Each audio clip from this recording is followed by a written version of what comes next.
Philippians chapter 3, verse number 3 and 4. Kung nasa amen?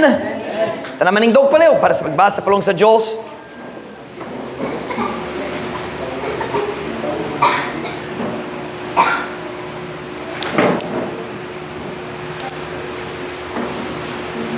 Excuse me, I'm adding an illustration that I don't want to forget later.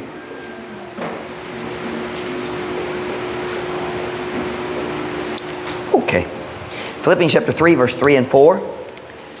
For we are the circumcision which worship God in the Spirit and rejoice in Christ Jesus and have no confidence in the flesh, though I might also have confidence in the flesh. If any other man thinketh he hath whereof he might trust in the flesh, I more. Si Paul naggamit sa pulong circumcision diri. So I've said this before, dali ta magkatawa kabahin niya sa Biblia. When he used the word circumcision, he just means kita nga mga Jews, kita nga mga Hudeo, kay sila sa panahon sa Biblia sila ra ang nagtuli sa ilang mga anak. Is that sakto? And so when the Bible talks about that, it's the idea of being a Jew nga nagsulay mo sunod sa balaod ni Moses. So magsulti ko daan aron dali walay bata magkatawa kay dali joke ni, it's just prangka ang Biblia. Okay? Philippians 3:3, kay kita maong mga tinuli nga nagsimba sa Diyos diha sa Espiritu ug nagkalipay diha ni Kristo Jesus ug wala nagbaton og pagsalig diha sa unod. Bisan nga ako mahimo usab nga magbaton og pagsalig diha sa unod, kung adunay laing tao nga nagahuna-huna nga siya adunay gibatonan nga niini siya makasalig diha sa unod, ako labaw pa. So my message tonight is, what exactly is confidence in the flesh? Unsa man gurang tinuod pasabot sa expression pagsalig diha sa unod? Pagsalig sa unod. What does that mean? Magampo na ta, dayon ko mo makalingkod para sa mensahe karon. Heavenly Father, would you bless us tonight? Would you fill me with your Spirit as I deliver the message? Lord, would you help our people? Would you strengthen those who are perhaps weary or in some discomfort or illness? Lord, would you strengthen them so they can focus on the truth tonight? Would you diminish the pain so that people can listen to your word? Would you strengthen us spiritually as well as physically tonight? Lord, would you bless our church? Holy Spirit of God, bless me, Lord. Fill me with your Spirit as I deliver this message. We need you, God. Please. Pray in Jesus' name. Amen. Pwede ka mo maglingkod. Karon Domingo sa buntag, sa Sunday School, magtuon ta sa kinabuhi ni Peter. Naghiskutan niya na sa teachers meeting ganiya. So dugay na nagtuon mi sa mga bida sa Biblia, sa mga main characters sa Biblia. Kinsa atong gihisgutan sa Domingo? Daniel, sakto gayud. Daniel. Does anybody know what Daniel means? I didn't teach that in the lesson. What is the meaning of Daniel? Does anybody know? Huh? Yes. Dan means judge. Dani means my judge. And El means God. Daniel. God. Judge my God. So my judge is God. Or God is my judge. Daniel. But anyway, this Sunday, mohiskot ta, magtuon ta sa kinabuhi ni Peter. Ug uban sa lain-lain butang nga hisgutan nato sa Domingo, mo storita kabahin sa kamatuoran nga si Peter nahagbong tungod naa siya'y pagsalig sa iyang unod. Ug karong gabi ganang ko mo story ninyo kabahin niya na unsay pasabot sa pagbaton sa pagsalig sa unod. What does that mean? And more importantly, why is it dangerous? Because it's dangerous. Si Peter nahagbong tungod sa iyang pagsalig sa iyang kaugaling unod. O delikado gayud para ni bisan kinsa nga naluwas kung mag-start ta mo salig sa atong kaugalingon unod. Siyempre, wala ta nakastory kabayan sa physical, lawas nung nga unod. We're talking about a man who's trusting in his natural strength. Nagasalig sa iyang kaugalingon natural nga kusog aron mohimo sa mayong nga mga decision. When we look through the Bible, mukita ta sa daghang story sa nindot nga mga tao, nindot nga pangulo, nga naay dakong kapakyasan, dakong, can I use the word dakong hagbong? Kahagbong, unsa man? Kahagbong or hagbong lang? Hagbong, naay dako nga hagbong. And every time, kung ikaw maglantaw gayud, kung magsusi ka sa story, mukita ka nga ang pagsalig sa unod, naguna sa ilang I lost the word, paghagbong. Sorry. Si Solomon, diretso, ang young story danga sa akong hunuhuna, uskataw nga dulgyud sa Diyos. Dayon, diha sayang pagsalig sa unod, nahagbong kayud siya. And the kingdom of Israel was badly damaged tungod sa iyang pagsalig sa unod. Kinsa pa ilain? Samson. Si Samson nagasalig nga pwede siya mag-uban, pwede siya manguyab ug dili makasakit niya. And what happened to him? Well, kabalo ta sa katapusan sa story ni Samuel. Gilugit ang iyang mata. Gilugit ang iyang mga mata. Gikadina dito sa prisohan o namatay sa katapusan uban sa mga kaaway. Napailain si King Saul, nahagbong tungod sa pagsalig sa unod. Bisan si King David, ang dakong sayop ni David, sa wala pa siya nakasala uban ni Bathsheba una na panahon sa pagsalig sa unod. Bisan si Joseph. Now si Joseph wala nakasala, pero hapit na gayud tungod na panahon nga siya nagsalig sa iyang unod. Ang maalamong nga lalaki dili kanunay mag-uban sa daotang babae ug mohatag kaniya sa oportunidad magtintal kaniya. A wise man doesn't keep going. Si Joseph siya ang bossing sa tibok balay. Pwede siya mosugo na ikaw banuban niya. Dayon walay problema. Ang daotang babae dili magtintal niya kung naay lalaki nagtindog tapad niya. Diba? Pero I'll tell you what, at that time in his life, Joseph had some confidence in the flesh. Nasalamat sa Ginoo, wala siya napakyas. But he could have. Daghang lain lalaki. Daghang pastor sa atong panahon karon nga naghimo sa priyong nga sayop ni Joseph ug sila nahagbong gayud. In our text verse tonight, si Paul naghimo sa importante nga statement. Look with me at verse 3. Philippians chapter 3 and verse number 3. Philippians chapter 3 and verse number 3. Kung nanas, amen? For we are the circumcision, which worship God in the Spirit, and rejoice in Christ Jesus, and have no confidence in the flesh. Kay kita mao ang mga tinuli nga nagsimba sa Dios diha sa Espiritu ug nagkalipay diha ni Kristo Jesus ug wala nagbaton og pagsalig diha sa unod. How much confidence should a Christian have in his flesh? None. No confidence. Wala gayud. And Paul said, we have no confidence in the flesh. Walay pagsalig sa atong unod. So what does that mean? Kung si Paul naggamit sa expression, pagsalig diha sa unod, unsay ang gipasabot? What did he mean? Turn with me to Matthew chapter 26 verse 41. Matthew chapter 26. Kinsa nag-memorize na sa prayer course. Kung nag-memorize na ka sa prayer course, basi makaquote kami ini. Matthew chapter 26 verse 41. I love this verse.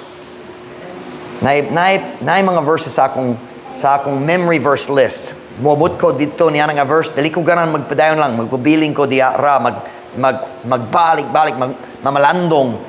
And this is one of those verses. I love Matthew 26:41. Matthew 26:41. Watch and pray that ye enter not into temptation. The spirit indeed is willing, but the flesh is what? Kinsa giya storya ni Jesus diya? Peter, James, and John. Pipila ka oras, kinsa nahagbong gayod. Si Peter. Samtang si Jesus nagaampo, si Peter natulog. Og ang pagkaluya sa iyang unod, makit-an sa tanan.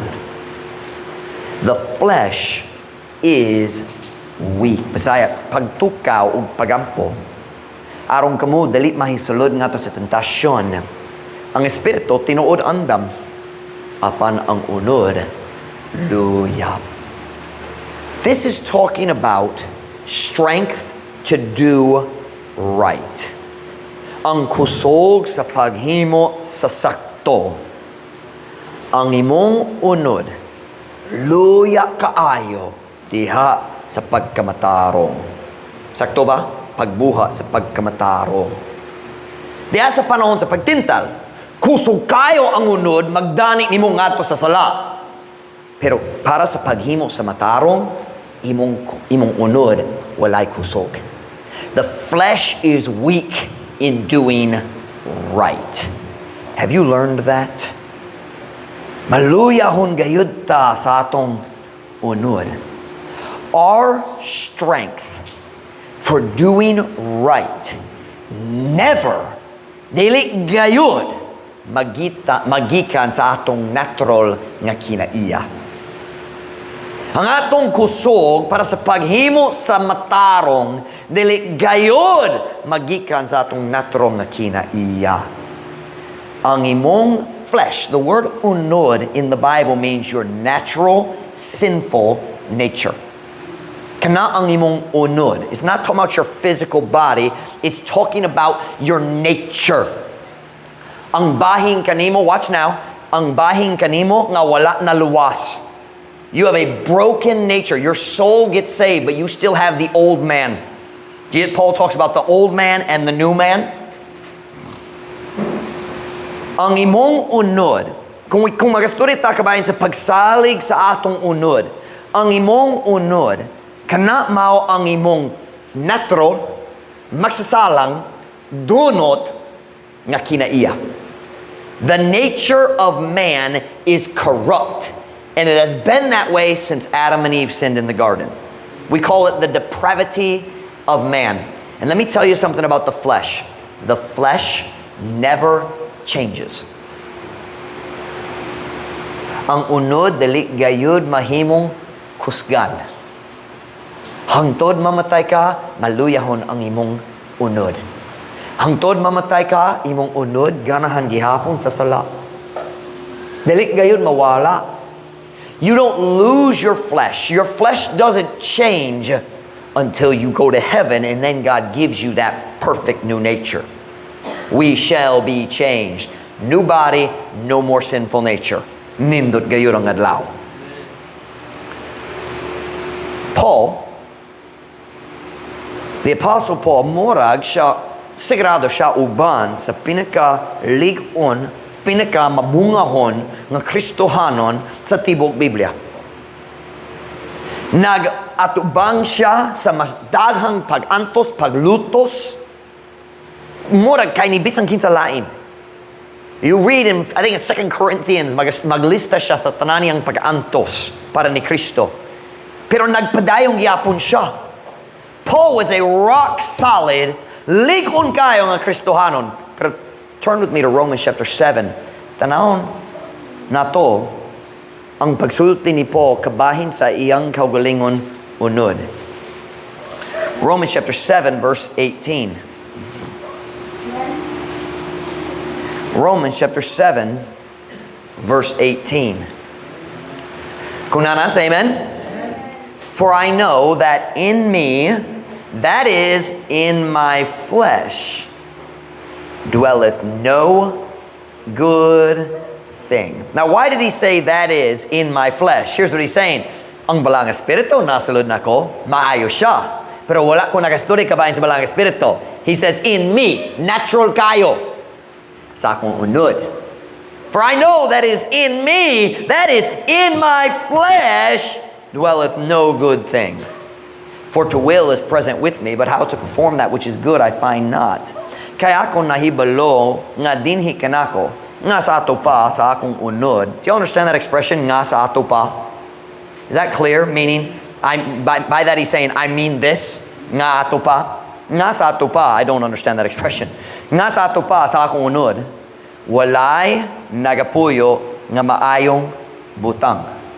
Kayang pagbuot, ani ka na ako. Apan unsaon sa pagbuhat niya ng maayo, ako wala nakakaplag. Nga naman si Paul, usa kalig-on nga Kristohanon, kay nakasabot siya sa kaluyahon sa iyang unod. You listen to me. The strongest Christians are the ones who realize how weak they are. Sabtan niyo ka na? Ang pinakalig-on nga Kristohanon, mao ang Kristohanon nga nakasabot sa iyang kawalingong kaluyahon. Or nakasabot sa pagkaluya sa iyang unod. Christian, do you recognize how weak your flesh really is? Nakasabot ba ka sa pagkaluya sa imong unod? Nakasabot ba ka sa kadali nga makabalik ka sa imong daan na andan diya sa panahon sa kaluyahon? Do you realize how weak your flesh is? Anything good that comes out of our lives must come directly from God. Because sa atong unod, walay maayo. Bisan unsang maayo nga magikan kanamo, syempre, kanunay, magikan sa Diyos lamang. Turn me to Philippians chapter 2, verse 13. Philippians chapter 2, verse 13.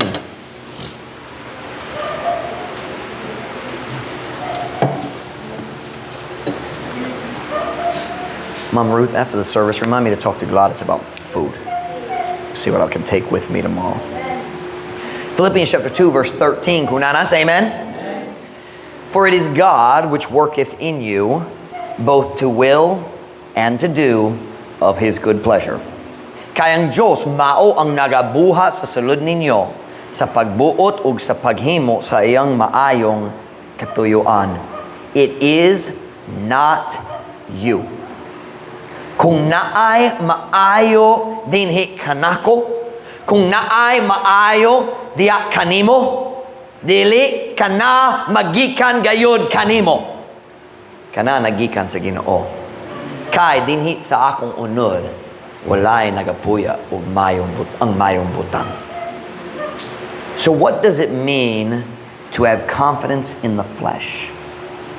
Unsa ang practical? Siyempre, kita nakasabot, dili ko makasalig sa akong unod, pero samtang diri nagsulti ta, dili ko mosalig sa akong unod, diri dali kayo kita mosalig sa unod. Tonight I want to give you 3 statements. Now Mama Ruth's going to help me. I did not print these. We're going to do what we've done before, Ruth. We're going to have a header and then ... and every point will continue from that. The header is this. Confidence in the flesh is when you start believing ... Confidence in the flesh is when you start believing, and then I'm going to give you 3 points. I'll give Mama Ruth a moment to write that. Ako maghangyo kanimo karon, paminaw na. Paminaw sa mensahe. Ug tugote nga ang Dios mo pakita kanimo kung naay pagsalig diya kanimo, kung ikaw naay pagsalig diya sa unod. Because you listen to me, it can and does happen to the best Christians in the world. Kung ikaw makadoon sa story kabayan sa pastor nga nasayop gayud, masin immoral manggod. Nakasala siya uban nagpanapaw siya. Kung ikaw makadoon ka na niyana, you listen to me? Always. Una siya nagsalig sa iyang unod. Without exception. No, ang tanan dakong paghagbong giuna sa pagsalig sa unod. Did I say that correctly? Statement number 1. Confidence in the flesh is when you start believing that you can do some good things without God's help. Ang pagsalig diya sa anod, mao ang panahon nga magsugod ka mo tuo nga makahimo pa ka sa pipila nga mayong butang gawas sa tabang sa Diyos. Saktong grammar? Allow me to illustrate what I mean by that. Kung mag-start ka mo tuo nga makasawaning ka nga walay paglakaw ban sa Ginoo, nag-start ka musalig sa unod. All week long, dili ka mangayo sa tabang sa Ginoo. Dayon Sabado sa buntag mo, but ka magsawaning ko. If you listen to me, you are developing confidence in the flesh. You say, well, Pastor Mike, naay panahon nagsawaning ko. Wala ko naglakaw ban sa Ginoo, or gamay ra, o naay kaluwas ang gihapon. O, kay gamhanan ang gospel, o malaluyon ang Diyos sa mga tao nga kinahanglan maluwas. God uses fleshly Christians sometimes to share the gospel, but you listen to me. If you find yourself feeling like, kaya na ako ang sowaning karon, if you go through the week and you never think, kinahanglan gyud ko sa tabang sa Diyos para sa sowanin, ampid kayo. Padulong ka sa hagbong. Nag-start ka, nagsalig sa imong munod. Kung ikaw ang Sunday school teacher and you start to lose that burden of Ginoo, kinahanglan ko sa imong tabang sa naay mga batano, naay mga bata mo mani sa Domingo makadung sa akong pagtulog, di kaya na ako Ginoo, kinahanglan ko sa imong tabang. Kung mawala na kana nga attitude, you are starting to trust in the flesh. Kung ikaw magbati, di ko kinahanglan mo tuon sa Biblia, di ko kinahanglan mo tuon sa lesson, if I don't walk with God, it'll be fine. You are starting to trust in the flesh. Nagtuo na ka nga naay pipila ka mayong butang nga mahimo nimo bisan walay tabang sa Diyos. Watch out. Trust in the flesh is just another word for human pride. Tawhanon gugma. That's what happens to good pastors. They get so good at looking right, and they kanunay sakto ang outline, kanunay ang sakto ay lang pag-lead, sakto kayo lang tanan, and after a while, delete na sila, nagbati sa burden, Ginoo, kinahanglan ko sa imong tabang. And sa kalit lang, ang yawa magtintaw nila, o diha sa ilang garbo, diha sa ilang pagsalig sa ilang unod, pagbong na. O ang tibok simbahan, kiyon sa man lagi! He was trusting the flesh. The same thing happens with Sunday school teachers, soul winners, children's workers, route workers, the best Christians in the world. Watch, the higher you go for God, the greater danger is that you will fall. And when you fall much farther. You listen to me now. If I fall much farther, and I take the whole church with me. Are you listening? Dili akwa na lang. Dili akong pamilya lang. Karon akong pastor. You be careful. Kung taas na, mas layo ang paghulog. Ha? Pagkahulog. Watch me now. Let me tell you the dangerous time in your marriage. Kung magbati ka, dali ko kinala magampo, wala may problema karon. Padulong ka sa problema. Give it 3 days, you'll be fighting. 3 days na nakasuko, basi nagtago, pero nagyapon. Dali ko kinala magampo. You listen to me, you can't have a happy marriage without prayer. No, you can't. God created marriage. O duwa ka tao, duwa ka makasasala. Dili makatukod sa langit nung nga kaminyoon, gawa sa gahom sa Diyos. But then we stop praying, don't we? Well, wala ni problem karon. Mahigugmaon na. Give it 2 days without prayer. Maybe 3. Maybe if your marriage is real strong, maybe give it a week or 2. And then there's the marriages that they've been strong for so long that they feel like we could never fall. That's dangerous. You listen to me. I love my wife, but I better be careful. Me and Ma'am Ruth, wala may problema sa kami yun.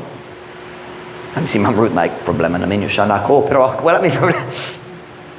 But you listen to me. When you feel like ligun nagyurang kami yun, that's the time you're about to have problems. We need God. Here's our problem. Magamput ta kung may problema. I hope you pray when you have a problem. We pray about all our other problems. I hope kung may problema sa kami yun, magampo ka. Kang Diyos mo tabang gayud. But we pray when there's a problem, and then magkunhod gamay ang problema. Can you use kunhod? Gamay. So we think, oh, okay to me. No, you need God still. When you feel like you don't need God's help to raise your children, you have confidence in the flesh. Nakaitakong pagsalig sa unod. Let me tell you something. What is the word raise? Is that pagpadako or pagpatubo? Huh? Pagpatubo or pagdako? I've heard both, right? Padako, pagpadako. Kung nag-start ka magtuo, na ikaw makapadako sa imong mga anak, okay to me. You be careful. Raising kids in this world is hard. Basta kang pagtintal karon, kaysa bisan unsay lain panahon sa kasasayan sa kalibutan.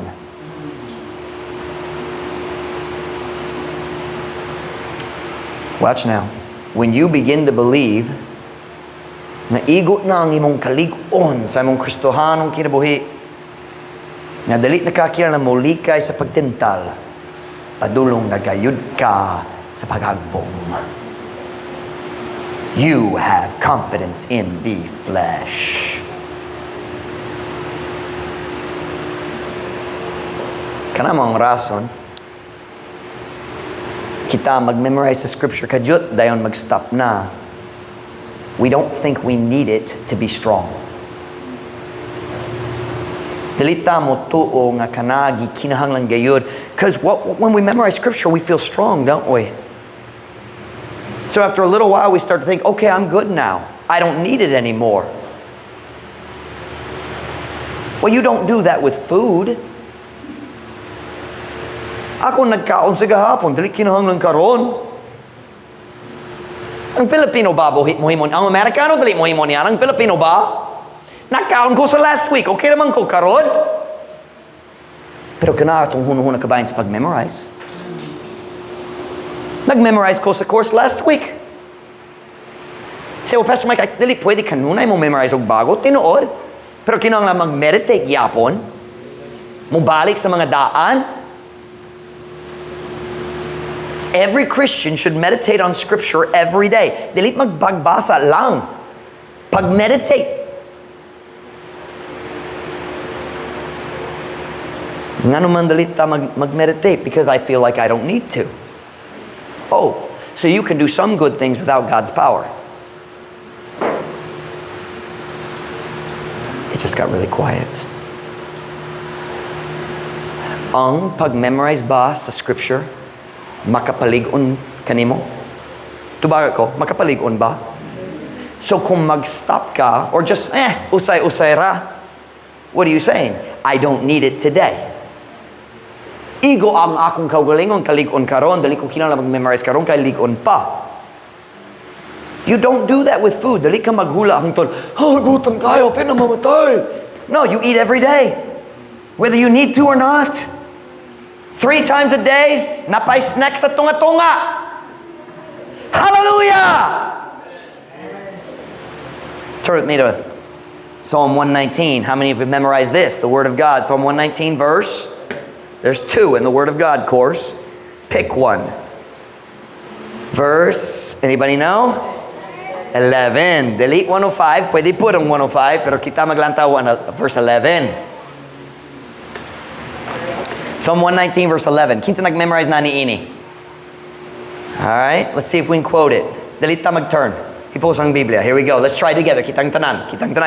What is it? Magdungang ta? Here we go. Psalm 119:11. Thy word have I hid in mine heart, that I might not sin against thee. Stop. Kinsa ang nagsulat niyana? Pero yes, kanang ang tibok Biblia ang pulong sa Diyos. Sa akamudawat niya na. Pero kinsang tao gigama sa Diyos sa pagsula? Si David. Hold on. Pamino. Kinsa man good si David? Ang tao subay sa kasing-kasing sa bisan ang tao nga naay kasing-kasing nga sama sa kasing-kasing sa Diyos, bisan siya, can I say bisan gani siya? Pwede ba? I just learned that this week. Who taught me that? Brother Michael ba? Si Brother Michael nagbutang sa among paper. Good job, Brother Michael.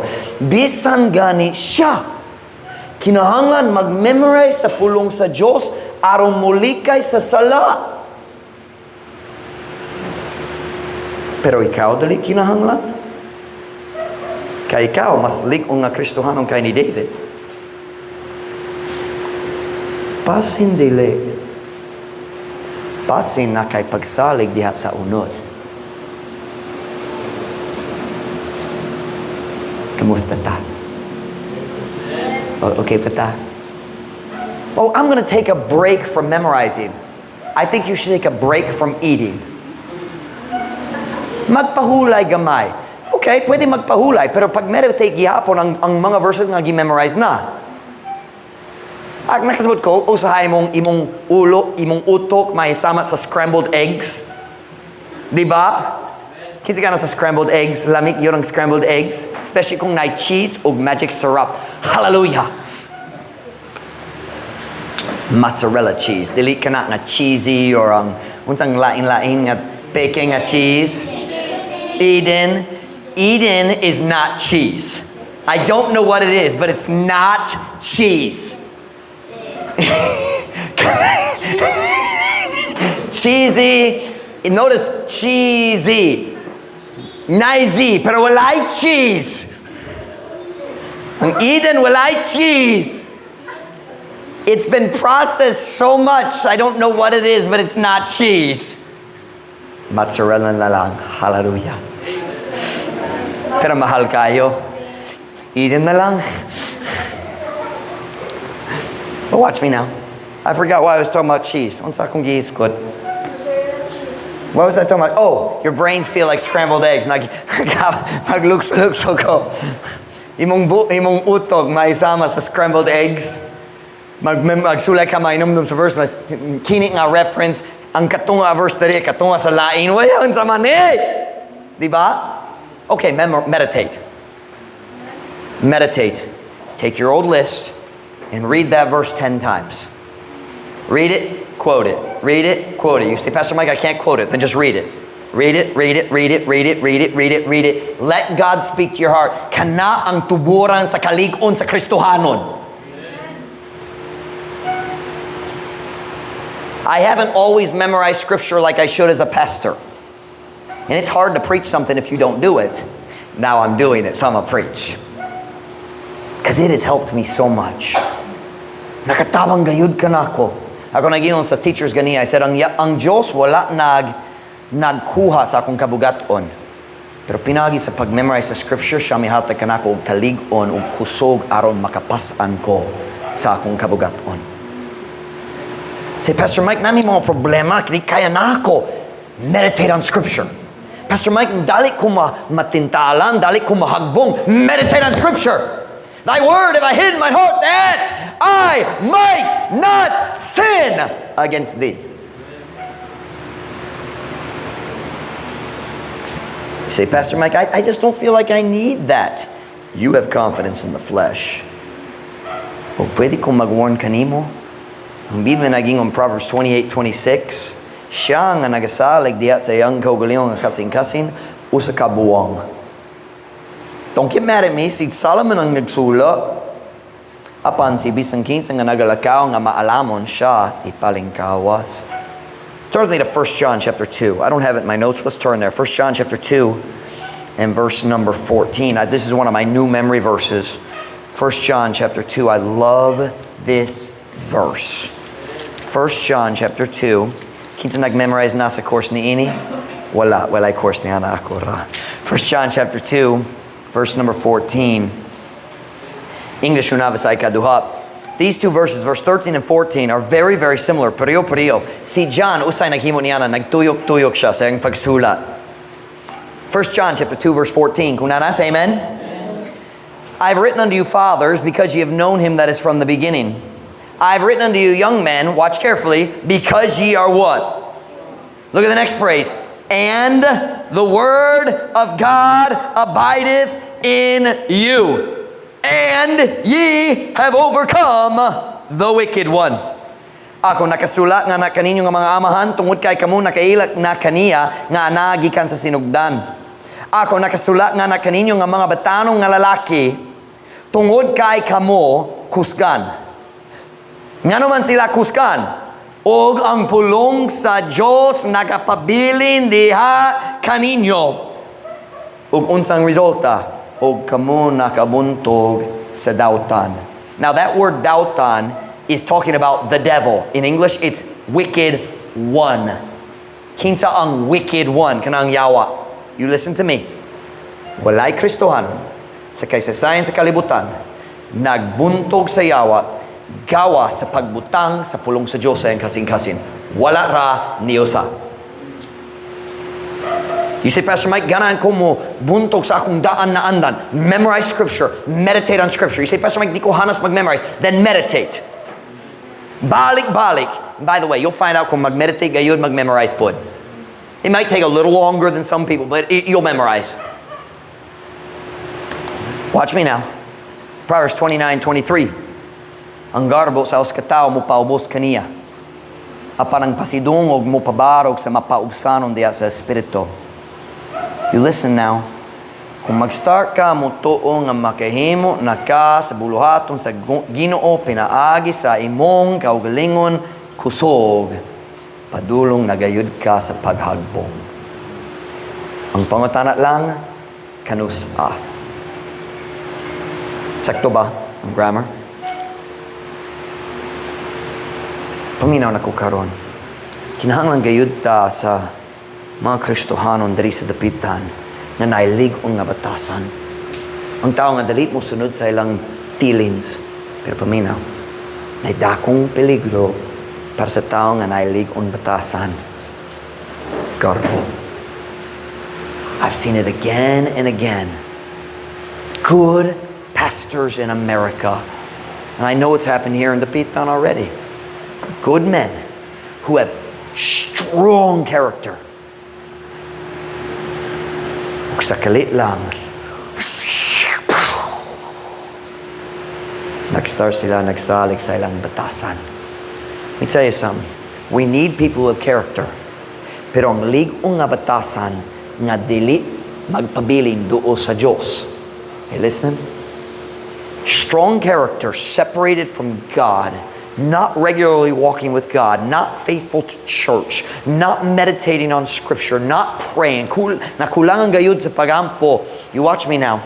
That kind of character, dali gayud, mabungkag kung magpalayo gikan sa Ginoo. Mahugno sama sa sandcastle dito sa baybay sa panahon sa taob.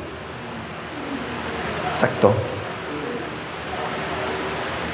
You be careful about thinking, one, I have good character. Dili maduga ang good character gawa sa paglakaw ban sa Ginoo. Number one, confidence in the flesh is when you start believing you can do some good things without God's help. Paminaw niini. Bisaya lang. Just a second, wifey. I've skipped a verse. I got to read it.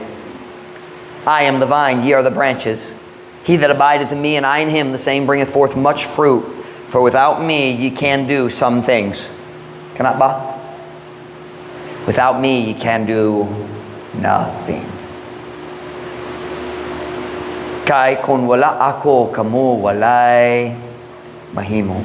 Number one, confidence in the flesh, when you start believing you can do some good things without God's help. Number two, confidence in the flesh is when you start believing that you only need God's help for the big things in life. When you start believing that you only need God's help for the big things in life. Ang dakong mga butang sa kinabuhi. Matthew 6, I'm late. I just realized I'm late. Magdali ko. Let me read it. Ako rin mo basa. Matthew 6:11. Paminaw nining asugot ni Kristo, kini ang model prayer. Siya nagturo sa mga tinunan unsan pagampo. Kini man, give us this day our daily bread. Ihatag ka namo ni ining adlaw nga among matag adlaw nga pagkaon. Or we could say adlaw-adlaw nga pagkaon. Now let me teach you a great doctrinal truth. Listen to me. The victorious Christian life is a life of complete dependence on God, not independence. The stronger a Christian becomes, the more he depends on God. Ang mas likun pa ang Kristohanon, what's the word I'm looking for? I don't know how to say that. Mas dako ang iyang pagsalig diya sa Ginoo para sa tanan. Notice what it says, daily bread. God wants us to trust Him for even the tiny little parts of life. Do you know the great danger of wealth? We don't need to pray for daily bread anymore. Sometimes it's good for us. Mayo para nato nga piki ang kahimtang aron kita mainumdong nga moampo kabahin sa tanan. Ang Diyos ka na kita mosalay kaniya para sa bisan ng mga pinakagamay nga kinahanglan sa kinabuhi. Daily bread. Kinatong problema. Dali ta magampo hangtod na idakong problema.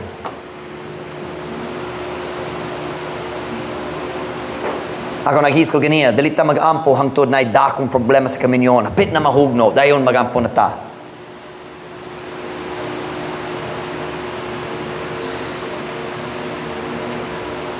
Dili ta magampo para sa atong mga kinahanglan hangtod horot na ang kwarta ug walay sud-an ugma.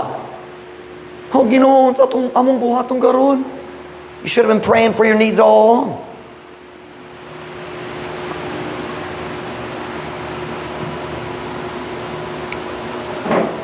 A strong Christian is never independent.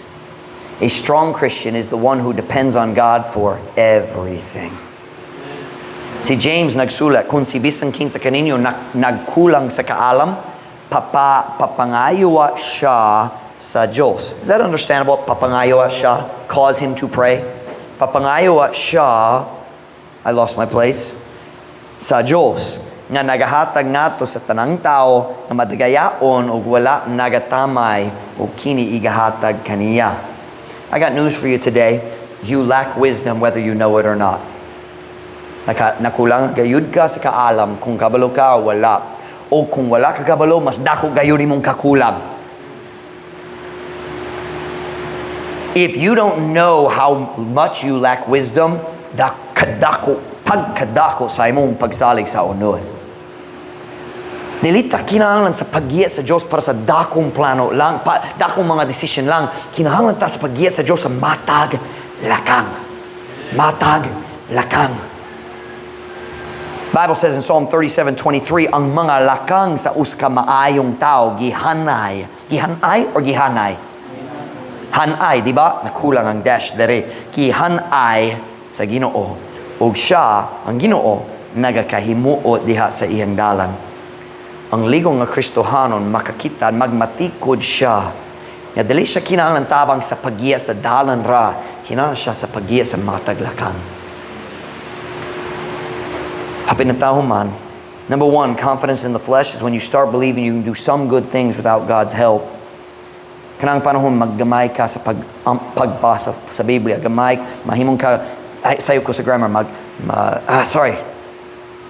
gamay na ang imong pagampo, gamay na ang imong pagbasa Biblia, gamay na ang imong pag-memorize. Number two, confidence in the flesh when you start believing you only need God's help for the big things. Number three, confidence in the flesh is when you start believing that you no longer need to avoid temptation because you won't ever fall. Ang pagsalig sa unod, mga panahon nga mag-start ka mo tuong nga dali na ka kinamuli kay sa pagtintal, kay dali gayud ka mo mahagbong. Kanang panahon mahagbong ka. Kung magbati na ka, okay naman ko. Kanang gihuno-huno ni Samson. Pwede kong manguyab sa daot ng babae. Dali ko mag-backslide, dali mawala akong gahom. Sa diha, gikadina na siya, diha sa dungeon, wala na ay mata, nakakat-un na siya sa iyang kabayan sa iyang kauliang kaluyahon. Hey, you young people, you look at me. You can't have a worldly uyab relationship and be right with God. You are too weak. Dili use Pastor Mike, dili ko mahagbong. Dili ko maburos. Really? Pwede mi magkuyog-kuyog, walay tao magbantay, kami na lang, makasunod ko sa iyang kwarto, dili mi makasala, buwang ka. Nagsalig sa imong unod. Pastor Mike, dili ko sama sa lain, dili ko mo, dili mahitabo kanako, mahitabo gayon. Kanang pagsalig sa unod, kaya na ako ang kalibutan hong nga relasyon, ug dili ko makasala. Makasala gayon. You listen to me. Me and Mom Ruth, when we were dating, we were both strong Christians, but we were never alone. Wala gayoy panahon nga kitang duha ra. Kaming duha ra. Sorry. English gyapon ko. Never happened. Kanunay na tao duol. Kanunay.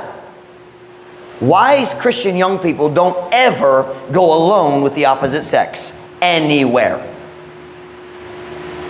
Amen. Confidence in the flesh. David had confidence in the flesh when he stopped, saw a woman taking a bath and thought, okay naman ko makabantay ko gamay. Pagsalig sa unod. Sama sa mga Kristohanong maghunahunag, kaya na ako gamay nga lingaw-lingaw sa Facebook, gamay sa mga videos sa YouTube, sa Facebook, dili ko mahagbong, really? Mao ba? Pagsalig sa unod. Pagsalig sa unod. Watch me now. I have an app on my phone called Ever Accountable. Matag simana, sila mo padala sa email ni Ma'am Ruth ug makalantaw siya sa tanan akong gibuha sa akong phone. Si Pastor Mike, habi na ko nga ligon ka. Oh, ligon ko tungod nakasabot ko sa akong kaluyahon. And I will never come to a place in my life when I feel like, oh, I don't need that anymore. I don't trust me. Are you listening? Dili ko musalig sa akong kaugalingon. She can go on my phone and look at every conversation, everything I've done. I have no secrets from my wife. Why? I don't trust me. Hey, married couples, there should not be secrets on your phones. Watch now. Your spouse should know your password, and if they don't, something is wrong. Say, well, Pastor Mike, I just never told him. Then tell him tonight. Kini ang password, kung ganang ka maglantaw, pwede pisan kanusa. Kung wala kay tagoon, wala raso nga mag-lock sa imong phone. No secrets. Don't trust your flesh. Can I ask you a question? Have you fallen into the trap of confidence in the flesh? Nag-start ka, nagatuo nga, naipipila nga mayong butang, mahimo na ko, dali ko kinahanglan wala kauban sa Diyos, matagadlaw. Dali kinahanglan mag-memorize kanunay. I mean, para sa contest, okay naman, pero dali kanunay. Nag-start ka, nagatuo, kinahanglan ka sa paggiya, sa pagtabang sa Ginoo diya sa mga dako lang. Nag-start ka, nagatuo nga, igot na imong kalig-on. Di ka kinahanglan mo likay sa pagtintal kay dali ka mahagbong pag-usab. Confidence in the flesh. Padulong ka sa kahagbong.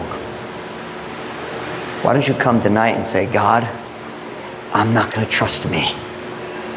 Dali na ko musalig sa akong kaugalingon. I'm going to guard against my flesh. I'm going to walk with you. I'm going to do right. Kay kabalo ko, kinahanglan ko sa imong tabang. Dili ko gana mahagbong, di ko gana maulawan. I want to do right. I want to do right. I want every head bowed, every eye closed.